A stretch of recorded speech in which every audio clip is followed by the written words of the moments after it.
Section 4.5 covers what's called systems of nonlinear equations. A system of nonlinear equations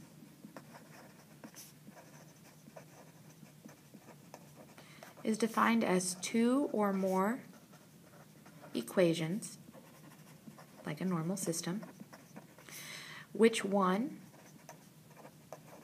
is nonlinear.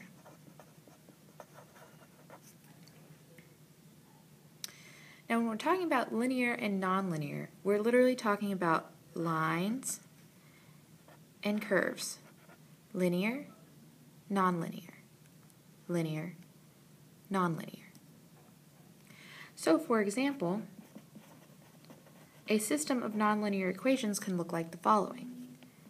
Y equals x squared plus 2x minus 4, and y equals 2x plus 5. We should recognize from things we know about quadratics and about linear equations that this equation, because of the x squared, creates a parabola, which is then a nonlinear function.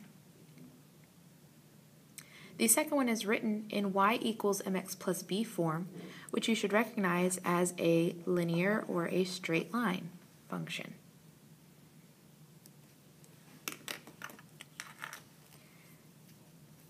There are three types of solutions we're going to find with nonlinear systems. Types of solutions, and they're very straightforward. The first type of solution we might see is something that looks like this. Okay, here's your graph. And you have a nonlinear function and a linear function. Okay. If you notice, you're looking for the solutions to a system. Think back to when we did systems of equations in two variables. What we're looking for is where these lines cross. Those lines cross twice, so this one has two solutions.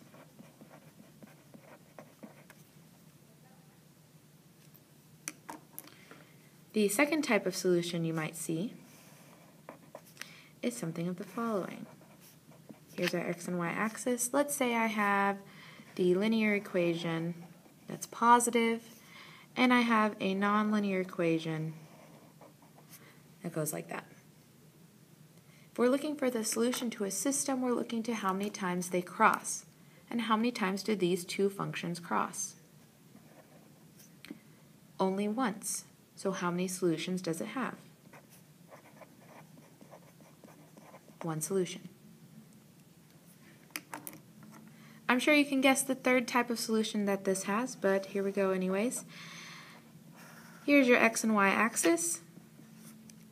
And let's say you have this nonlinear system and this linear system.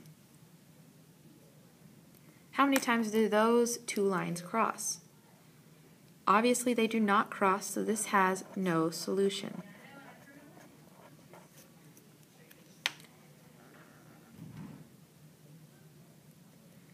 Now we're going to learn how to solve these types of nonlinear systems in two ways.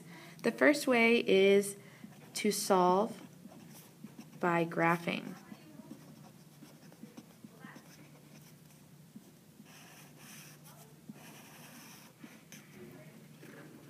Now when we're solving by graphing, we're going to need to use our calculator. And if you do not have a calculator, you can also use the website called Desmos to find where they cross. It's very, very simple.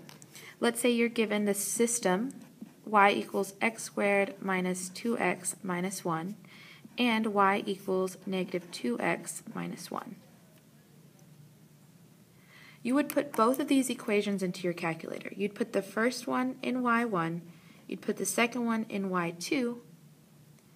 You would graph them to see that they have a solution or two solutions, and you use your calculator's tool called second trace 5 and then enter 3 times to find the actual solution. And if you're using Desmos, you can just click the point. So I'll show you on the calculator and you can figure it out on Desmos.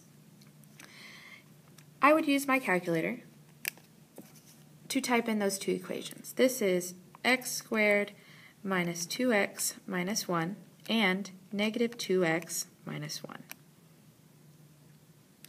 I press graph so that I can see how many solutions I'm looking for here. And based on this picture, how many solutions is this going to have? Hopefully you said 1, so we should only have to repeat these steps once to find the solution. We'd press second, trace 5, first curve, second curve, we don't guess, press enter, and it tells me that there's an intersection between these two lines at the coordinate 0, negative 1. Now, a solution to a nonlinear system is not like a solution to a quadratic. It's not the x value, it is the entire coordinate, 0, negative 1. That is the only solution to this system.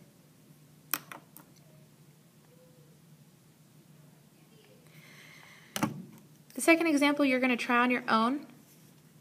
It is y equals 4x minus 24 and y equals x squared minus 8x plus 12. Before we start, which equation is going to be linear and which equation is going to be nonlinear? Now that you've answered the question that the first equation is linear and the second equation is nonlinear, go ahead and find me the solutions to these systems. When you find the solution to this system, you would just plug it in your calculator. You have 4x minus 24 and x squared minus 8x plus 12. You're looking for where these two lines cross, so we're going to look at the graph. How many times did these lines cross? Only once, so we would press second, trace 5, enter, enter, enter, and we're looking for the point where they intersect.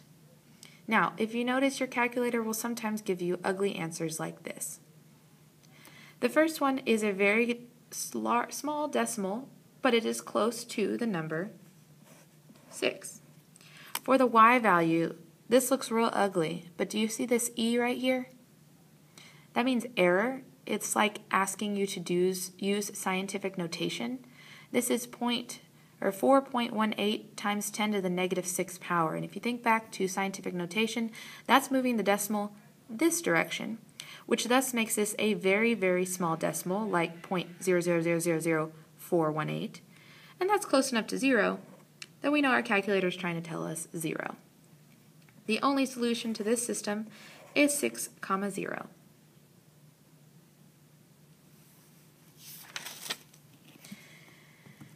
Solving by graphing is very, very easy, so we're going to move on. The second way we're going to learn to solve these systems is to use substitution.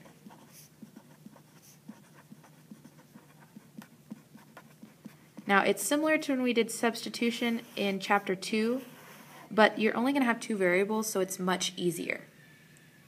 Your steps to solve by substitution are to plug in, factor, solve, and plug in. 4 steps. Plug in, factor, solve, plug in.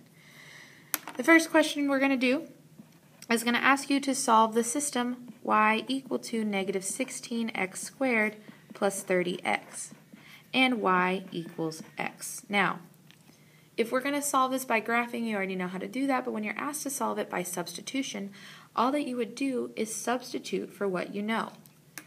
We know that y stands for x. So in this equation, I can replace the y with x. I can substitute it in. Therefore, I have the equation x equal to negative 16x squared plus 30x. All I have to do is solve. To solve a quadratic, I would need all of the numbers on the same side, so I'm going to move this x to the right side by subtracting, which eliminates it from the left side, and I get 0. This is 0 equal to negative 16x squared plus 29x. Next, I'm asked to factor. I've plugged in, right? I'm factoring. You always check first to see if you can factor out a GCF. That makes your life so much easier if you can find a GCF. That stands for greatest common factor. The numbers 16 and 29 do not have any common factors because 29 is prime. But between x squared and x, they both have an x term. So what I'm going to do is I'm going to take that x term and I'm going to divide it away from both pieces and put it in the front like backwards distribution. That means I'm left with negative 16x and 29 inside my parentheses, taking out the GCF. All that's left to do is use the zero product property to solve. The zero product property tells me that if x times this parentheses is equal to 0, then either x is equal to 0 or negative 16x plus 29 is equal to 0. I have two very small equations to solve, one of which is already done. The second one I can solve. I'm going to subtract 29 from both sides. We get negative 16x equal to negative 29, and divide by negative 16 to get x equal to the fraction 29/16 doesn't reduce, or we can go ahead and use the rounded decimal 1.81, which I got from chunking that in my calculator. Now we have plugged in, we have factored, we have solved. The next thing to do is to plug in, okay? I have two x values, but I know that a solution to a nonlinear system is a coordinate. So what I'll do is I'm going to take these two solutions, halves of the solutions, and I'm going to plug them back into the equation to get the y value. The second equation says that y is equal to x, but I know x in this part is 0. So what's y? 0. That tells me that one of my solutions to this system is at 0, 0. You'll plug in again. You know that y is equal to x from that second linear equation. But you also know that in this side, x is equal to 1.81. So what is y equal to? Also 1.81. So that means my second solution is at 1.81, 1.81. There are both solutions to this nonlinear system. If you have any questions, raise your hand, stop the video, rewind the video to go back, or ask for help. We only have one more example before you're done with notes. Example 4, I'm going to have you try to solve by substitution on your own before you watch the video for help. You have the equations y equals x squared minus 2x minus 1 and y equals 2x minus 1. If you noticed, we've already solved this one by graphing, so you should know what the answer is. Take a second and see if you can solve the same equation by substitution.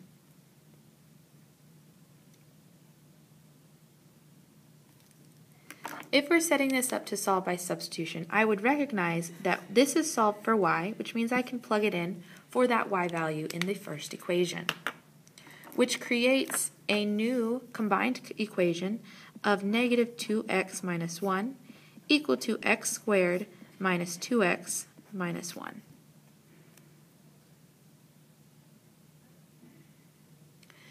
I need to move all of the terms to the same side so that this can be set equal to 0. That is how I solve quadratics.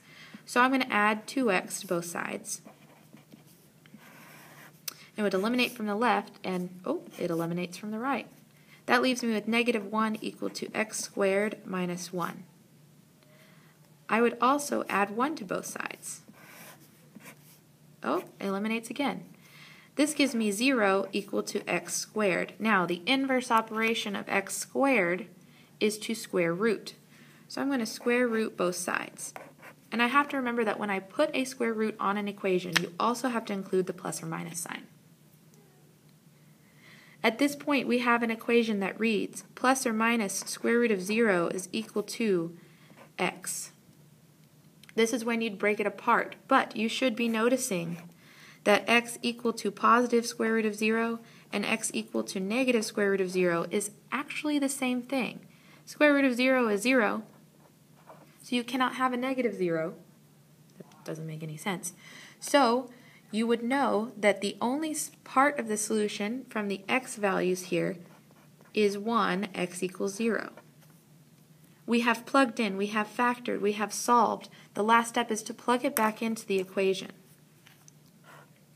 I'm going to plug this into y equals negative 2x minus 1. Okay, that's saying y is equal to negative 2 times 0 minus 1. Negative 2 times 0 is 0, and 0 minus 1 is minus 1. There's the second part of my answer. So the solution to this system is the single point 0, negative 1. Which, if you look back at our notes, is exactly what we got when we solved this equation by graphing.